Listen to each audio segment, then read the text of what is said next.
আজকে আপনাদের মাঝে হাজির হয়েছে একটা গুরুত্বপূর্ণ টাইমিং নিয়ে। দেখেন, ভিতরে নিডেলে 0 0 আছে, সঠিক নিয়মে টাইমিং ঠিক আছে। তো বাইরে নিডেলে দেখেন গ্যাপ আছে অনেক, তো এটা টাইমিং রং।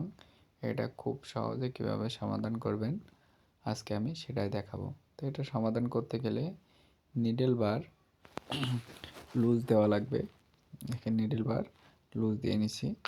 তো এরপরে নিডেল ক্ল্যাম্প ধরে হালকা ঘুরিয়ে নিডেল ক্ল্যাম্পটা সোজা করে দেব। দেখেন নিডেল ক্ল্যাম্প দিয়ে আমি টাইমিংটা মিলাই দেব। এখানে লুপার থেকে নিডেলের ডিস্টেন্স হবে 0.5 মিলি। তো দেখেন এখন ঠিক আছে। তো এইভাবে আপনারা খুব সহজে এই টাইমিংটা করে নিতে পারেন।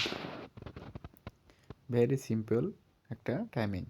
তো ভিডিও ভালো লাগলে অবশ্যই একটা লাইক দিন ও ফলো দিয়ে পাশে থাকেন।